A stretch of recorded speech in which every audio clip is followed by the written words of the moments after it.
কৃষকেরা চেয়ে থাকেন আকাশের দিকে। পানির অভাবে ফসল শুকিয়ে যায় মাঠে, আর ওদিকে কূটনৈতিক টেবিলে জমে থাকা একটি ফাইল, নাম তার তিস্তা চুক্তি। গত এক দশকেরও বেশি সময় ধরে বাংলাদেশ ভারতের সম্পর্কের এক অমীমাংসিত অধ্যায়, তিস্তা পানি বন্টন চুক্তি। তিস্তা প্রায় 415 কিলোমিটার দীর্ঘ একটি আন্তঃসীমান্ত নদী। ভারতের সিকিম থেকে উৎপন্ন হয়ে পশ্চিমবঙ্গ হয়ে বাংলাদেশে প্রবেশ করে। উত্তরাঞ্চলের 5টি জেলা রংপুর, লালমনিরহাট, নীলফামারী, গাইবান্ধা, কুড়িগ্রামের কৃষি ও জীবনযাপন নির্ভর করে এই নদীর পানির উপর। কিন্তু শুষ্ক মৌসুমে ডিসেম্বর থেকে এপ্রিল পর্যন্ত তিস্তার বুক থাকে প্রায় শুকনো। যেখানে প্রয়োজন 5000 কিউসেক, সেখানে প্রবাহ নেমে আসে মাত্র 200 থেকে 300 কিউসেকে। তিস্তা চুক্তির আলোচনা শুরু হয় 1980-র দশকে। 1983 সালে দুই দেশের মধ্যে একটি অন্তর্বর্তী চুক্তি হয়, যেখানে বাংলাদেশকে পানি দেওয়ার প্রতিশ্রুতি ছিল।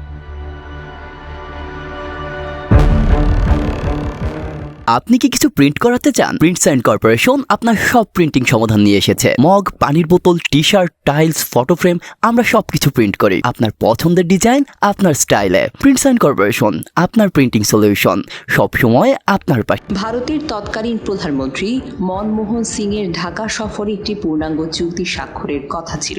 খসড়া অনুযায়ী ভারত পাবে 42%, বাংলাদেশ পাবে 37% এবং 21% থাকবে নদীর স্বাভাবিক প্রবাহ বজায় রাখতে। কিন্তু শেষ মুহূর্তে পশ্চিমবঙ্গের মুখ্যমন্ত্রী মমতা বন্দ্যোপাধ্যায়ের আপত্তিতে সেই চুক্তি থেমে যায়। এরপর কেটে গেছে 14টা বছর, কিন্তু তিস্তা চুক্তি এখনো শুধু কাগজেই আছে। ভারত সরকারের মতে তিস্তা নদীর পানির উপর পশ্চিমবঙ্গ রাজ্যের স্বার্থ জড়িত। তাদের দাবি, নদীর পানি বন্টন করলে উত্তরবঙ্গের কৃষিও ক্ষতিগ্রস্ত হবে। ফলে চুক্তিটি আলোর মুখ দেখেনি ভারতীয় রাজনীতির দ্বন্দ্বে, আর কেন্দ্রীয় সরকারও মমতা সরকারের আপত্তিতে পাশ কাটিয়ে এগোতে পারে। বাংলাদেশের জন্য তিস্তা একটি জীবনরেখা। প্রতি বছর শুষ্ক মৌসুমে উত্তরাঞ্চলের হাজার হাজার হেক্টর জমিতে দেখা দেয় চরম খরা। ফসল উৎপাদন কমে যায়, নদী শুকিয়ে যায়, জলজ প্রাণীগুলো হারিয়ে যায়। বাংলাদেশ সরকারের বারবার দ্বিপাক্ষিক বৈঠক, আঞ্চলিক সম্মেলন ও কূটনৈতিক আলোচনার মাধ্যমে ভারতের দৃষ্টি আকর্ষণ করার চেষ্টা করছে। ভারত আশ্বাস দিলেও কোনো চুক্তি এখনো স্বাক্ষর হয়নি।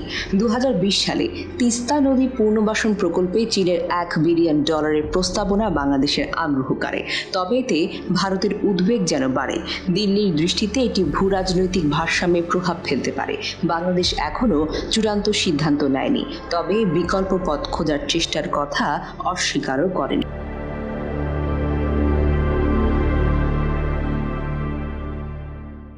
বিশেষজ্ঞরা বলেছেন, আন্তঃসীমান্ত নদীগুলোর পানি বন্টন হতে পারে আন্তর্জাতিক আইন ও ন্যায্যতার ভিত্তিতে। তারা বলছেন, তিস্তা চুক্তি শুধু পানি নয়, এটি আস্থা ও পারস্পরিক সম্পর্কের প্রতীক। চুক্তি না হলে আঞ্চলিক ভারসাম্য, পারস্পরিক বিশ্বাসে চির ধরতে পারে। অন্যদিকে বাংলাদেশের জনসাধারণের মধ্যে তীব্র ক্ষোভ তৈরি হচ্ছে ভারতের আশ্বাস কেন্দ্রিক নীতির কারণে।